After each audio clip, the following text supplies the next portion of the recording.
Morning, Will.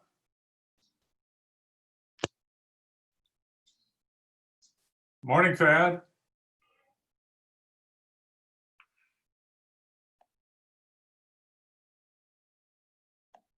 Thad, you're muted. Thank you. Uh-huh. Get used to this Zoom thing yet. Yeah. Well, I know I didn't realize I was muted at the E3 the other day, so. Good morning to you both. This is Kelly with the Fenton Chamber. Kelly, you're looking terrible. I just want to let you know. I know I've got Will's face today.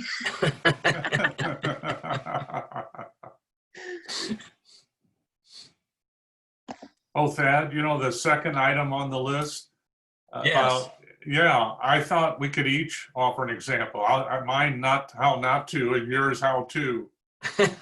You up for that? No, I don't. You know, how to, why the customer's not always right, Oh, yeah. and how you offer them something better than what they knew that existed. Mm-hmm. So I can do my how not to first, and then you can do your how to. Give them a Yeah. watch. Uh-oh. Now there's multiple wills. Well, mine says Fenton Chamber. It's too much will early in the morning.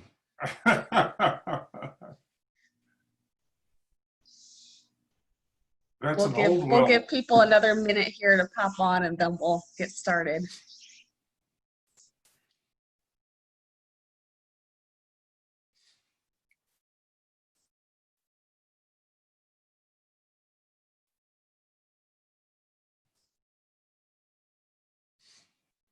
Looks like people are flowing in. Ooh, really? Oh my gosh. Obviously, they only saw the top part of the email where it said Dale Furtwengler. They didn't scroll down. Oh, yeah, right. You know, that and 250 will get you right on the metro, you know?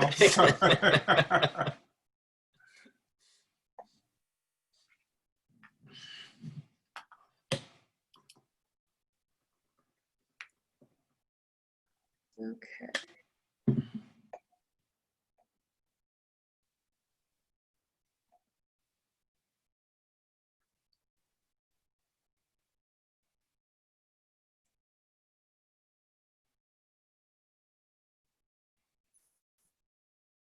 Wow, we have important people in the room here. Kathleen, Deb, Jeffrey, Stephanie. Oh my gosh.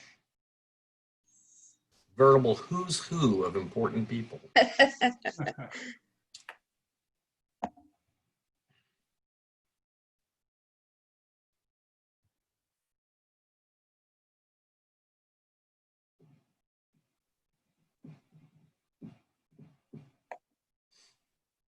Okay.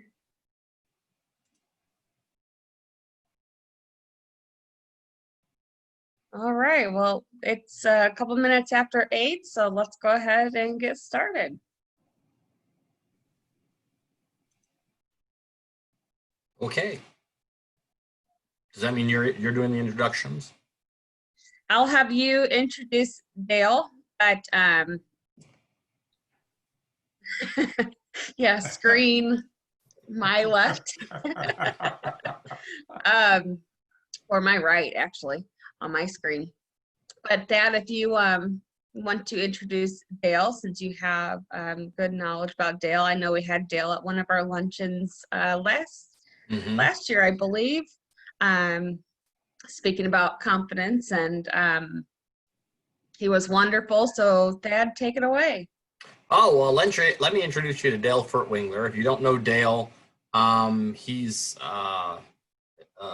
nationally renowned, if not internationally renowned. I don't know if he has international clients, but he's been around for many years for a multitude of different projects. He's been a CFO consultant. He's been a CFO for many companies, chief financial officer, and helped many companies with their finances. He's helped people. He wrote a wonderful book about business pricing and how to leverage yourself in the in your industry, charging higher prices and getting better customers. He's right now in the midst of a confidence campaign, building confidence in business owners and in children specifically through a myriad of practices. He's got a program out that's amazing, where people can become confidence coaches and teach confidence to their own classrooms and teams and organizations. So I've been a colleague, fan of Dale's for many years, and Dale's here to help me with a conversation about different business myths and what people tell themselves in their businesses that aren't necessarily true, and ways to go about handling those mindsets to overcome them, to make your business better and stronger, and to reach the clients that you want to reach. How's that, Dale? Was that close enough to? Very good. Very good. Yeah. I'll try to live up to that. Absolutely. Dale and I are actually part of a mastermind business group. There's, I guess, 6 of us. 6. Yeah. And we help each other with our businesses and life-work balance. We're also members of Experts for Entrepreneurs, which is an amazing organization. I want everyone to write that down, E4E. That is a phenomenal organization of business people, entrepreneurs, solopreneurs, business owners who get together and share ideas and presentations about building your business, growing your business, and living your life with your business to the fullest extent possible. It's helped lots and lots of people.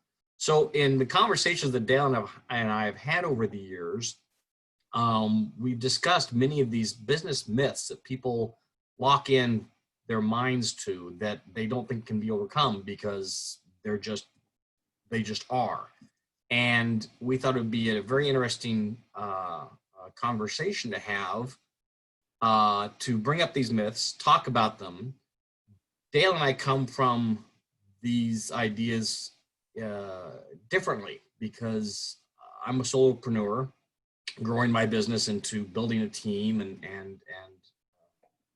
the like, and Dale is analytical, but yet he has a wonderful attitude about business, and he brings in a wonderful opinions about it. With that being said, if you have any questions at any time, please fill in the chat or the Q&A, and we will try and keep track of those and answer your questions as they come up. Feel free. At the end, we will have a Q&A session, but feel free to ask questions at any time. So Dale, you ready for this? I'm ready. Oh, good. The first thing that I kind of came up with was customers only care about getting the lowest price. And this kind of harkens back to Dale's days of being a pricing expert and having not a book, but multiple presentations to lots of different types of business groups about pricing their products to meet their customers. Dale, I'll let you start with kind of the premise behind all of this. Yeah, well, this is a common myth. A lot of businesses start out offering low prices thinking that's going to give them a competitive advantage. But I first learned about this by reading Guerrilla Marketing. J. Conrad Levinson, in his first edition, there have been a number of editions since that I haven't read, but the first edition, what struck me is he said that his firm surveyed 10,000 people, and 14% of them said that price was the primary factor in their buying decision. That means that 86% of the population surveyed valued other things more highly than price. Things like quality, dependability, friendliness, integrity, ease of operation, things like that. So that's an evidence of the fact that price really isn't. In fact, out of that 86%, price ranked 9th on the list behind those items that I just mentioned. The other proof I'd like to offer is a study that I did shortly after the last recession. I think it was 2014, where I analyzed the financial results, and this is where my CPA, CFO background come in. I analyzed the financial results of 4 companies, 2 premium price and 2 low price strategy companies. So the premium price were Apple and Panera, and the 2 low price were Walmart and Amazon. And during the worst recession in 7 decades, Apple and Panera outperformed Walmart and Amazon. Now, with Amazon, they did beat Panera in terms of revenue growth, but they gave up 1/3 of their operating margin, their profit after operating costs, to get there.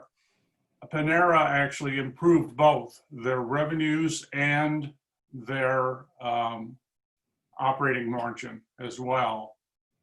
And actually Walmart during that time period experienced 9 consecutive quarters of declining sales in the US. So in the worst recession in 7 decades, the 2 companies that performed better out of those 4 were selling something that nobody needed. Nobody had to have an iPhone, iPad, or whatever. Nobody had to eat out at Panera, but they chose to. And what that teaches us is that people, regardless of the economy, are going to spend the money on the things that are most important to them, that they enjoy the most. And yes, they're going to adjust their spending, but that spending is always going to go to the things that are most important to them, and therefore forego other things in order to be able to do that. I think it speaks well to the way they build their brand too. If you talk to people that use Apple products, they are rabid fans. And people that eat Panera or Breadco in St. Louis, they're rabid fans. And if you talk to people about Walmart, there's very few people that say they love to go to Walmart. Now, a lot of people shop there. We know that they're always busy and there's Walmarts everywhere, but nobody talks about the great experience they have at Walmart. Nobody talks about how they feel valued as a customer at Walmart. We all know that we don't necessarily feel that way. And the same with Amazon. While they might have everything, they have a lot of negative connotations to their brand because they are leading by price. In my business, I've really developed the attitude that I want customers who can afford the best, the most unique, innovative. I like to promote myself as someone who is innovative in my industry. Yes, you can go to Party City and get balloons, helium balloons on a ribbon, that's fine. But if you want something unique and that is innovative, I'm the one to go to. And I think it comes from building a brand. And when I heard Dale speak for the first time about pricing, he used the Walmart versus Neiman Marcus analogy. Walmart sells a sweater for $8, whereas Neiman Marcus sells it for $80. It's not the same sweater, but the $80 sweater is better quality. It's going to last longer. It's a good brand, whereas the Walmart sweater is just an assembly line sweater. Walmart has to work 10 times as hard to make the money off that sweater that Neiman Marcus does with selling one. And so they have to have a lot more work involved in making the money. And so their profit per item is lower, but yet their amount of work to get that profit is higher. And so it kind of goes back to that, work smarter, not harder. And going toward the clients that you want to have. If you're doing nothing but chasing prices, then you're constantly having to get new customers, because customers that only buy on price will not come back to you necessarily unless you're just the lowest price. I agree. They're the least loyal Oh, yeah. and the most demanding of the customers that exist out there. And we've all had customers that we'd say, if they come back, it's a flat out no. You know? So yeah, I agree. And you have to, your mentality, you have to change your mentality. It's not that you are too expensive. It's that your client can't afford your product or services. And there's nothing wrong with that. I cannot afford a high-end Lexus. Nothing wrong with Lexus and nothing wrong with me. It's just that I can't afford it. Now we know Lexus is a high-end brand, and well, there's another reason, Thad, and that is that it's just not that important to them. right. You know, so even if you were in a position to afford a Lexus, you might say, you know, there are other things I'd rather spend my money on. And, you know, that's as legitimate as, you know, just not being in a position to afford it. But And that's why Lexus doesn't spend a lot of time marketing to me or to people like me. They have a certain demographic and psychographic context that they go after, and I don't fit that. And that's fine. There's nothing wrong. There's nothing bad about it. there's just no alignment there. There's no There alignment is, there. yeah. And so you really want to align yourself with someone who has the mentality that you are offering. And if you're offering a quality service, a high-end service, a quality product, a more exclusive product, then you want to market toward that. You don't want to market toward everybody. You want to set your prices so that you are deemed worthy of somebody's special attention. Right, right. And, you know, some of that comes down to understanding what people are really buying, because there are really only three things that any of us buy. We buy image, innovation, and time savings. And any benefit that any company claims to be able to provide to their customers is going to fit into one of those categories. So you mentioned the sweater earlier and the difference between Walmart and Nordstrom. Yeah, the significant price difference. Yes, there can be some quality difference there. But, you know, basically the bulk of that price difference is image. And that's important to some people. And then, as you said, that's fine. There's nothing wrong with that. But if that's what's important to them, they're buying it either because it enhances their image in their own eyes, or they feel like it's going to enhance their image in other people's eyes. And so that's important to them. And that's where they'll spend their money. You know, similar fashion, and before I go on, something that I had it happen in an interview a few years ago, this guy said to me, because we were talking about this, and he said, well, you know, I just love polo shirts. And he said, you know, they're better quality. And I said, well, they could be. And he said, what do you mean? I said, well, a lot of what you're paying for is the image. And there may be better quality, but it's typically not sufficient to warrant the difference in price.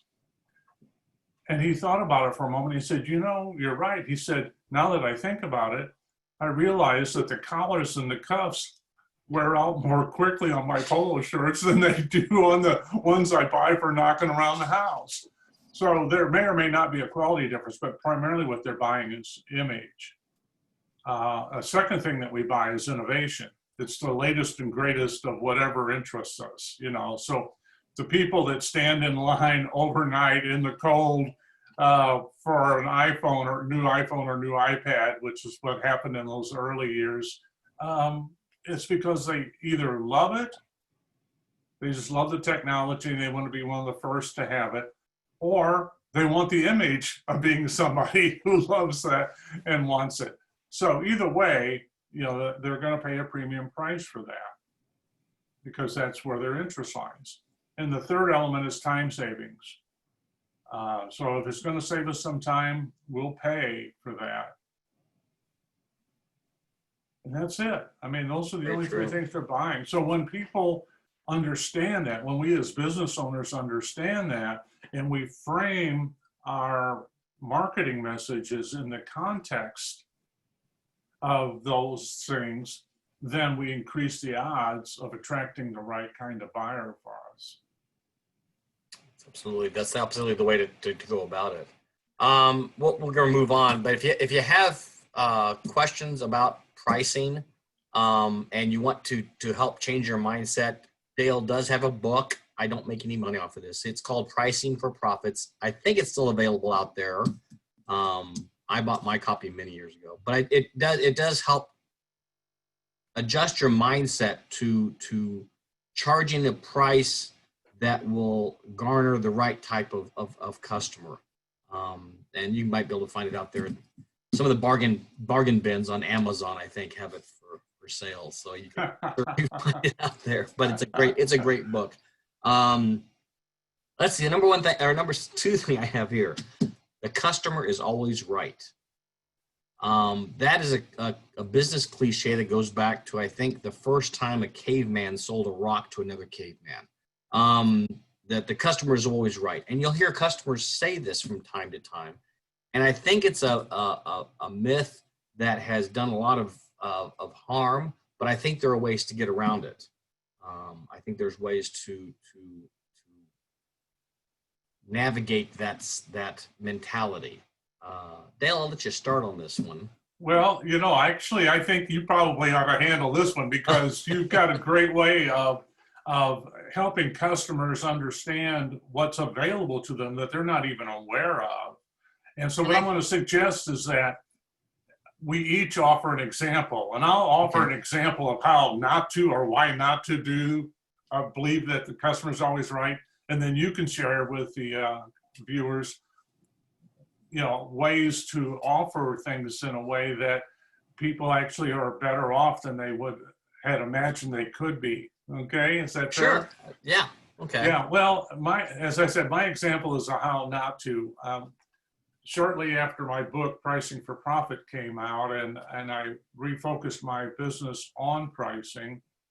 One of my, and by the way, there are 5 key elements in a premium price strategy that I've identified and that are part of the process that I use in helping my clients get premium prices.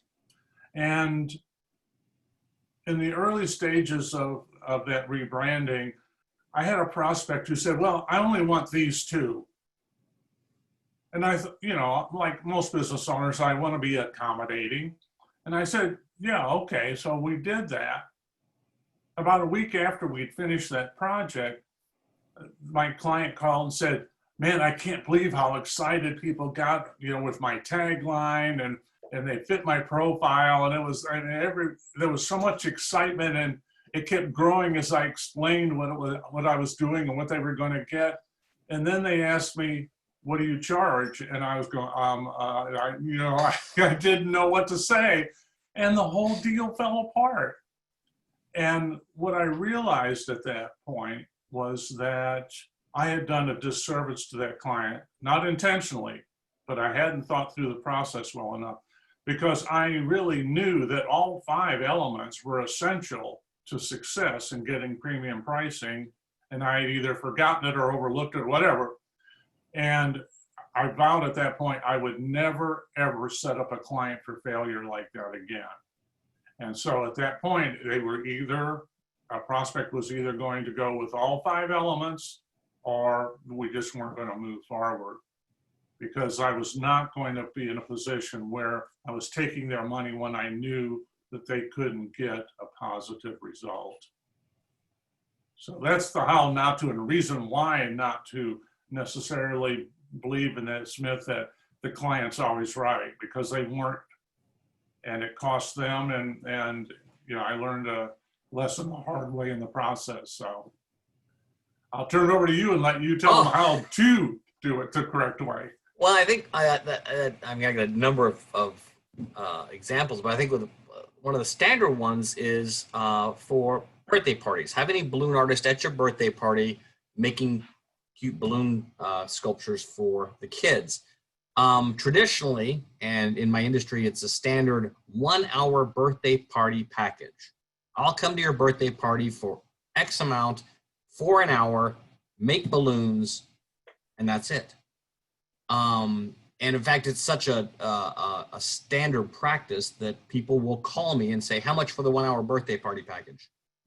And I'll say, well, I then take the mindset that I don't have just a price. And once you shoot somebody a price, you've ended the conversation. And anything they ask for after that is part of that price. I start with a conversation. I discuss the different packages that I have for birthday parties. I sell them on the advantages to each package. And I tell them that my base package is not just a 1 hour package. It's based on the number of kids that you have, and the length of time will vary based on that, because most birthdays are friends and family just out hanging around. It's not a scheduled time frame. So having somebody there with the balloons, doing balloons for the kids with no set time, is very appealing to them. Now, that being said, I've already done the research, and my prices are set so that I know how much time it will take to do how many balloons for how many kids. But by giving them the options and the benefits of having somebody who may cost them a little bit more, but it's going to give them a whole lot more, is very advantageous, and it makes it very exciting for them. Now, if they still want to go with just somebody who's the least expensive, person for their party, that's fine. They can find that person. But I want them to know that what's available and what's possible, and the full range of what can be done. So it's a conversation that I have with them. So when they say, well, I just want a balloon person for an hour for my kids, I can explain to them and have a conversation with them about what's possible and what can be a better, more memorable event for them. And the vast majority of people are excited by that. They like the fact that I sit and explain all the options and all the possibilities with them, and the fact that their narrow scope of what's available is not entirely correct. That I can actually do a lot more for them than what they thought was possible. And I think that's the key, Thad, is that, the customer can't always be right, because the customer doesn't have the depth and breadth of knowledge about what's possible that we do. If they did, then they might be in business against us, but that's not the case. So dispelling this myth that they're always right really opens the door for us to provide a much more valuable result and a lot more enjoyable result for them, simply because we're not like everybody else out there. Well, I think that, yeah, and it helps to be thinking of your business as something that's more unique than what other people have to offer. It's something that's more exclusive, that is better in so many ways. And having a conversation with the customer as opposed to just, how much for this? Well, it's this. And somebody asked me about that, another balloon artist asked me, well, why do you have a conversation with them? Why don't you have a price ready? I said, well, let me ask you this. If I want to buy a new car, how much is it? And they'll say, well, what do you mean? What kind of car? I said, okay, now we've got a conversation. It's a price. It's a conversation. Now you, as a car salesperson, get to learn about what kind of things I want out of a car. It's the same with most products and services. You don't, unless you have just one thing that you do the same way every single time. It's a conversation about finding out what the customer necessarily wants. They may think they only want one certain thing, but it's a conversation that allows them to feel that you are engaging them, that you're interested in what they really want, and not just answering their question with a one-word answer of, well, here's what it is, and here's what here's what you want, and that's the end of the conversation. Yeah, Thad, we've got a comment, a question, I think more comment than question from Jeffrey Wolf. And he says, as a consultant, we're selling our expertise as well as a product. You get a personalized package for you. And, that's the key. One of the things that, especially with people who are selling products, one of the things that they have in their myth mindset is that all the products are the same, or it's easy to replicate somebody else's product and offer it and compete with them. The reality is the value almost always lies in the intangibles, as Jeffrey is talking about here. They lie in the intangibles. So it's the friendliness, it's the integrity where people trust you completely because you've been honest with them about what's in their best interest and what to avoid and those sorts of things. Or it's because of the timeliness of the service, or the warranties associated with it, the payment terms. I mean, it can be any number of things, but they're intangibles. And it's true whether you're providing a service or whether you're selling a product. It's always the intangibles that are those differentiators and where the real value gets created and why people pay premium prices for whatever it is that they want. Well, I think it's an important exercise for any business owner, whether you're selling a service or a product, to write down the things that you do or you provide to the customer that you may take for granted. You may just take it for granted that you're driving to their location, or that you're sending them pictures of examples, or that that's what I do. Well, you can sell that as a benefit, and you can have that conversation with the customer of, well, let me show you 3 possibilities, or let me show you the upgrades that are available, or you can provide that as an extra service and a benefit that they may not know that is extra. And like you said, because of the relationship you're building with your customer, they may have called three of your competition and gotten a price. They may have said, how much for this? And they said, X amount. What do you want to buy? And if you're having that conversation and finding out their needs, how are you going to be using this product or service? What are your needs? I think that really helps expand their knowledge of what you have to offer and make you the more beneficial provider. Well, the other thing it does for you as a business owner is it helps you sort out the price fighters. Because if you start down that path of trying to have a conversation, they come back and say, oh, I just want to know, what do you charge for the 1-hour party? Well, that's not your ideal customer. And then I know that you have, on a regular basis, referred them to somebody that you know is going to be cheaper, that does exactly what they're looking for, because they're not the ideal customer for you. Yeah, no amount of selling, no amount of cajoling, no amount of explaining that I do about the benefits that I have to offer will push them off that price bubble.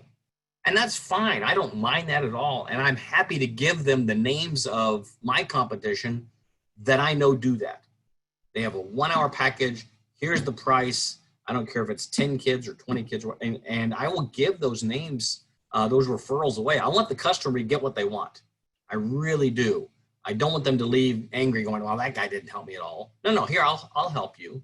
They're not going to be my customer no matter what I do. So might as well get them to someone that can help them. And that way, at least they have a kind thought about me at the end. Oh, they definitely do. And I remember an instance where I talked to a prospect and I realized it wasn't a good fit. And I explained to her why I wasn't the right solution for her. And it's always me that's not right. It's never them. Why I wasn't the right solution for her. And here's how, when I would run into her at networking events, here's how she would introduce me. She'd say, this is Dale Furtwengler, and he does work with pricing. And if you haven't talked to Dale, you really need to, because he'll tell you the God's honest truth. I talked to him about my business, and he showed me why it wasn't the right solution for what I was trying to achieve. So if you want somebody that's going to tell you the truth, this is the guy to talk to. Like, yeah, I mean, I can't buy publicity like that. I can't buy publicity like that. So, yeah, there are a lot of advantages to this approach, to the approach that you're really very adept at. Let's go on. Let's move to the next one. The myth of build it and they will come. This kind of goes to marketing, promotions, advertising, I think. Just because you have the best solution for customers doesn't mean that they're going to find out about you. Dale and I do different types of marketing for our businesses because Dale is not, for some reason, on social media. Don't Facebook friend him. Don't tweet him. Well, I'm not, it's not like I'm not on there at all, but I am very limited in my usage. You're right about that.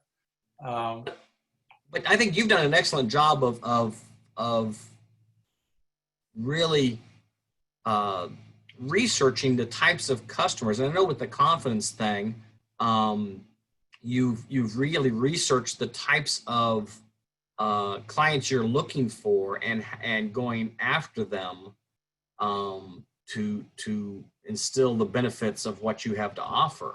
And I think I've really looked at that as a great way to find the people that fit your product.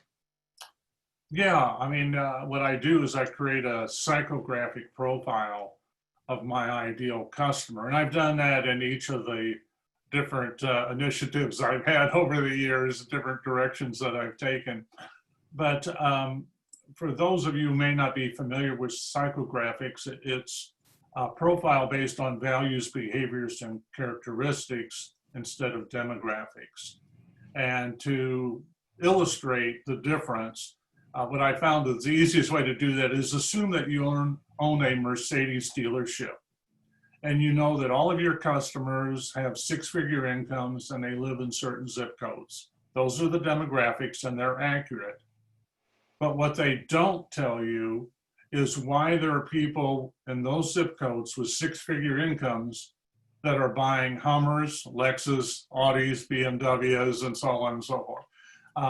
It's not until we get to that why that we actually are able to attract the people who are our ideal customers, who are willing to pay premium prices in good times and bad. You know, so, and filter out the ones that aren't, because the ones that aren't drain our time and energy. So having a clear profile of who your ideal customer is will then help you attract those. And there will always be people, almost always, I should say, people who are interested in what you have to offer. And I say almost because a number of times on Shark Tank, when I've watched, I've heard the shark say to whomever was doing the presentation, I think you're trying to solve a problem that doesn't exist. So sometimes we perceive that something would be an improvement or betterment or solve a problem when the market itself really doesn't see it that way. So that's one of the reasons why just building it and they will come doesn't work.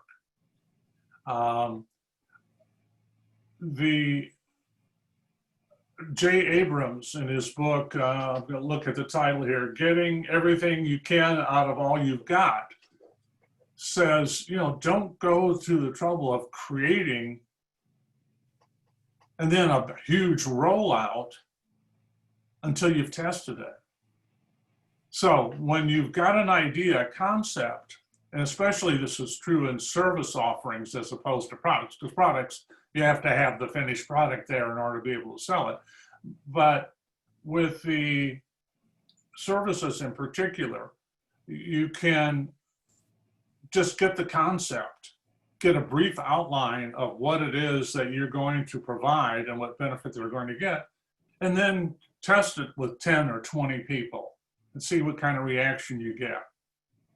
And then take that feedback, just go out and test it again with another 10 or 20. And then you might, if you're getting good feedback, you might expand it to 50 or 100. But do that on gradually, because then you'll know whether or not what you're offering has a market. And, and you'll learn along the way, what are the key characteristics? What are the things that people are valuing? What similar behaviors do they have or characteristics do they have that help you create the profile then, which then helps you create marketing messages that are more targeted. So again, to give an example of that, years ago, I had a leadership training program.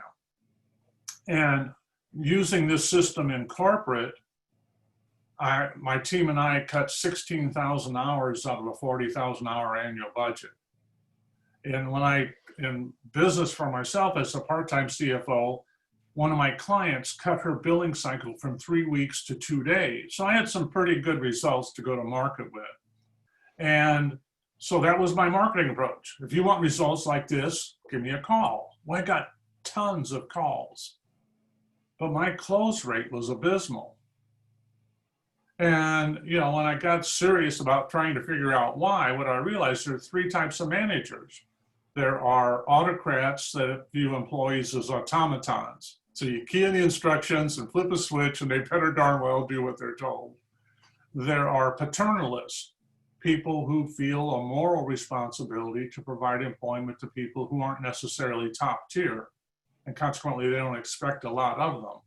The third type of manager is an engagement manager. They like to engage their employees in identifying new opportunities, streamlining process, and solving problems. Well, my program was designed for the third group. And once I realized that, my marketing message changed to, if you're the kind of manager that likes to engage your employees, blah, blah, blah, blah, blah, and you want results like this, give me a call. I got a lot fewer calls, but when I got a call, the sale was virtually made. I didn't have to educate them on that particular style of leadership. I didn't have to convince them it would work because they'd already got it. They just weren't getting the magnitude of results that I had gotten. And so, because they felt comfortable, they knew it would work, then the price wasn't an issue. So again, we come back to that alignment of values and behaviors and characteristics. And somebody once said to me, well, why don't you teach autocrats how to be better autocrats? I said, I don't believe it works. How can I teach somebody how to do something better when I don't think it works? It's just not possible. So that alignment, and like you said, it's neither good nor bad, it's just the reality. Either it's a good fit or it isn't. And that doesn't make them right and me wrong or vice versa. It's just not a good fit. I think, when I started really studying the psychographics of the types of customers that I wanted, I found it very easy to go back over my book of business, look at the clients that were the best to work with, the most profitable, and ones that got it, that understood my message. And I also looked at the ones that I was worked with but didn't get it. They were difficult to work with, or it wasn't a good alignment. And I realized what type of mentality they had, what kind of values they had for what they wanted. And once I had that, it made marketing to that a lot easier, as opposed to just saying, I got something cool, buy it. I was able to market and make my messages speak to those types of people so that all the other people didn't call me. Nobody wanted it. If you looked at what I had to offer and you went, that's not worth it. Great. Don't call me. I don't want to try and sell you on something that you don't see a value in. Right. And so it really made coming up with the psychographic design much easier when you come up with the values that not only you'd like to work with, but you can work with very easily. Like you said, the Mercedes people, they'd like everyone to buy a Mercedes. Well, not everyone's going to buy a Mercedes because that's not what, you know, fits their style, fits their value, fits Their image. Their image. It's really about the image that they want to project.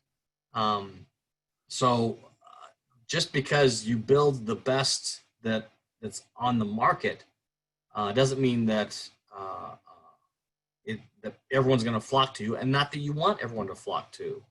And in fact, that really kind of melds into the next point, which is everyone and anyone is your customer. And that's a myth that has bothered me for a very long time. And I noticed it when I used to go to a lot of meetups back in the days when we could actually get in a room with other people. And in the meetup luncheons, when we're eating our cold pasta or rubber chicken, and we'd go around the room and everyone would introduce themselves. And the introductions would be, who are you? What's the name of your company? What do you do? And whom would you like to get to know, either as referrals or as customers? And the vast majority of people would stand up and say, hi, I'm so-and-so, I do such and such. I'm interested in meeting anybody who wants to save money. And you could just see everyone around the room go, okay, I guess that's everybody, I don't know.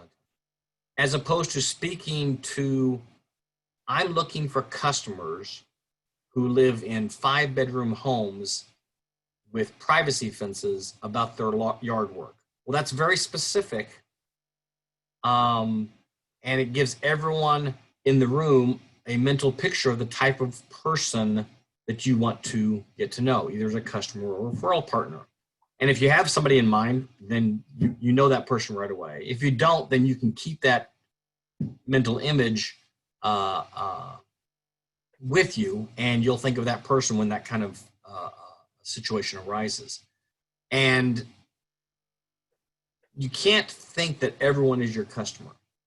Everyone that wants to save money, everyone that wants to be taller, everyone that, you know, because then you're shotgunning your message in non-specific ways, and making sure that you have a targeted audience for your message and a targeted message for that audience helps you reach the right type of people that are willing, able, and want to buy from you. Yeah, what I tell people is that there are really only 3 markets that any of us serve. Yeah, I don't have a slide, so I have to do a visual here. But your ideal customer group, which is a bullseye of a target, is always much smaller than we anticipate. But that doesn't mean that we can't grow revenues and profits, because the more loyal they become, the more willing they are to pay higher prices. And again, we can generate higher levels of revenue and profits off a much smaller base than those who are going off a low price strategy. But the ideal customer are the ones that fit your profile, what we've just been talking about. And they will pay premium prices, good times and bad, to get what we have to offer, because that's what's important to them.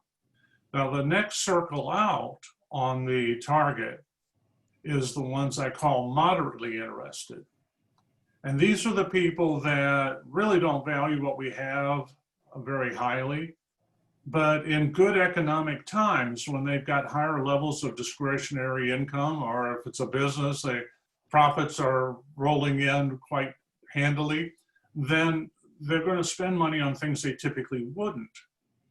And the problem is that they don't want to pay full price for And this is the real danger zone for businesses. A lot of business owners think it's the economic downturns that are the dangerous times, the survival threatening times, but it's really the good economies, because during the good economies, these moderately interested will come to your door and they'll offer to buy what you have to offer, but they want a discounted price. And you're seeing this increase in demand if you'd be willing to lower your price, and you think, well, I can make it up in value. And so you lower the price and they start buying from you, and then you increase your capacity to handle the increased demand. And then the next shiny object or the next economic downturn, and those people all go away. And now you've got a larger infrastructure that you're trying to support, offer lower revenues and lower margins. And that's where the real problem comes in. Now, the final circle is really easy to deal with. I call them naps, not at any price. So it doesn't matter how low the price goes, they're not gonna buy. Years ago, my wife and I were in New Zealand and Australia, and literally you could go bungee jumping in New Zealand on almost any street corner. I won't get up on the roof of my single family home, okay? So they could offer to pay me and I'm not gonna jump. Yeah, it's just not gonna happen. So, you know, so they're really, those are the three markets that we face. And when we stay focused on that ideal customer group and continue to improve what we're doing there so that our customers are getting greater and greater benefits over time, and they'll pay higher and higher prices to get, then, and because we're not increasing our infrastructure, we're growing our revenues through an organic growth in customers and, you know, through referrals, and then we're and through increased pricing, higher prices. In difficult economic times, we're sitting on a lot of cash, and we can buy out competitors for pennies on the dollar. So we're in a position to really thrive and find out who, you know, we might want to buy from a competitor, or what their customer base is, whether or not it fits, and so on. So it opens the door to a lot of opportunities for us. I think a great example of the chasing the pricing is the service Groupon. And I think Groupon's still around, but it used to be huge. It was very popular, especially amongst consumers. Consumers could get something for 50% off. What businesses found very quickly was that customers would only buy their product or service when it was 50% off. So if you had, and an example was a friend of mine who she has a family, she's a husband, 3 kids. They love to go to this local trampoline park, but they really couldn't afford to go all the time because there's 5 of them, and 3 kids are very expensive for the park. But this park had a Groupon every now and then, and it was 50% off. Well, they could afford to go, and they went and they had a wonderful time. It was a lot of fun for them. The kids loved it. Parents got to wear the kids out, and they napped a lot. But they wouldn't go again until there was another 50% off coupon. And my thought was, well, you know, good for the family, but how horrible for the establishment. They were only getting 50% of the money. In fact, they were getting less than that because you have to pay Groupon a transaction fee. So you're getting less than 50% of the money from people that are only going to buy from you when your price is below what you need to be making to make a profit. So a lot of establishments, a lot of businesses found out they weren't getting the repeat business at full price. So it really wasn't bringing in a lot of new customers. It wasn't building any loyalty. And I think that by building that loyalty, like you said, going after the middle of the bullseye, the people that see the value in what you have to offer, understand the benefits, and are willing to pay that premium price for what you have to offer, builds a loyal base and an amazing referral resources. I use the example of when I go to a Chamber of Commerce meeting or something like that. If I join a little pot of people, a group of people, oftentimes somebody in the group will say, oh, this is Thad the balloon guy. You should see his stuff. It's amazing.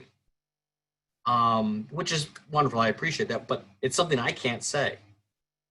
I can't stand up there and tell you that I'm the most amazing balloon person that I've ever seen. But if somebody else says it, that is head and shoulders above anything else that I can say. So it's a great referral for build it. So those loyal customers become your spokespeople, become another arm of your marketing tools that you can't put a price on. So, and you can't get that from the moderately interested. No.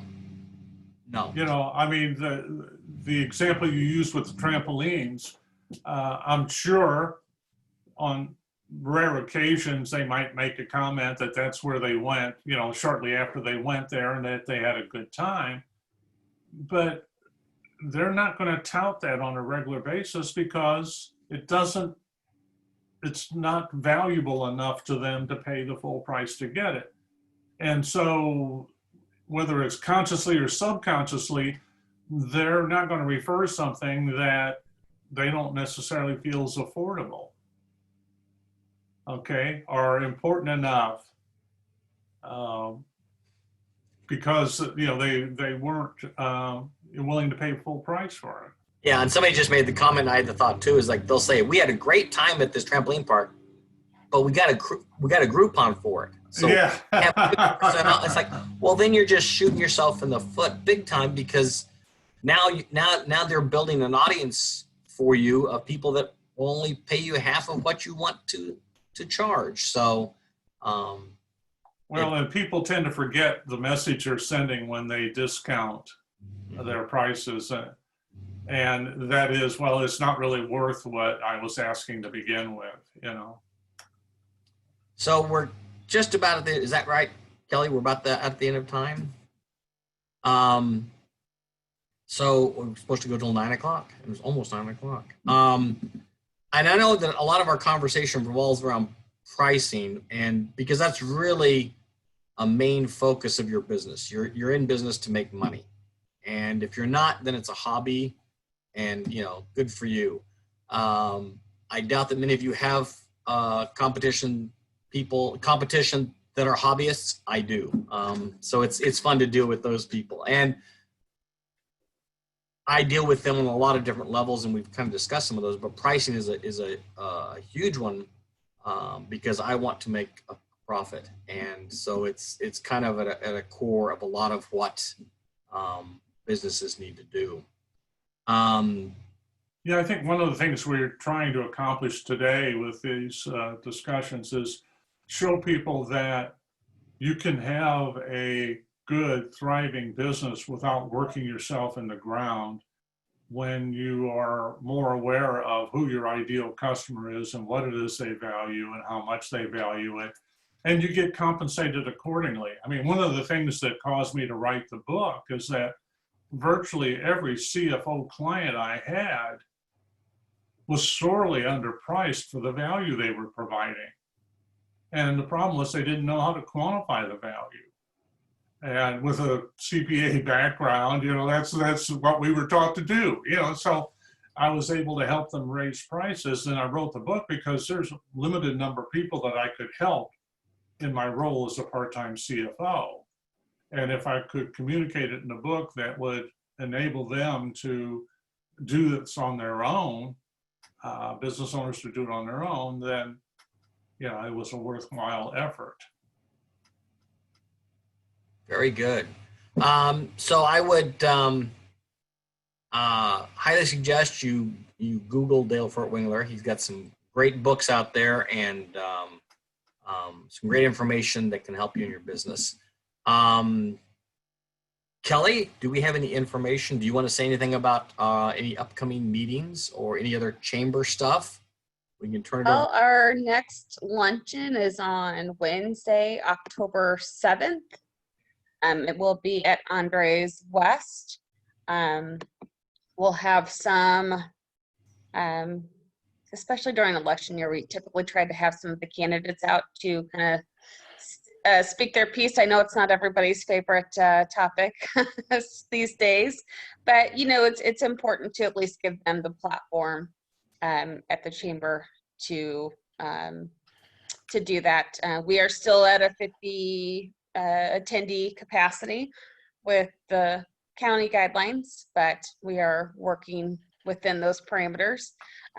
We are going to start filming all of our luncheons so that that information can be available to all chamber members, whether or not they are able to attend. So that's kind of one thing that we are really, really working hard to continue to provide that value to all of our chamber members. So that'll be early next month. And then we've got our women's breakfast, which is going to be on Thursday, October 22nd. We're going to, our highlight speaker will be Tina Garrison, the president of St. Clair Hospital. And then in November, we have our economic outlook, which will have Dr. Alex Garza with the SSM Health. He's with the St. Louis Pandemic Task Force. And we'll have a couple other speakers on that. So really excited. That November event is with 10 other chambers in St. Louis County. So we are very excited to partner with other chambers on that, not only for the content of this event, but also for the networking opportunities involved in that. So Dale, Thad, I so appreciate your time today.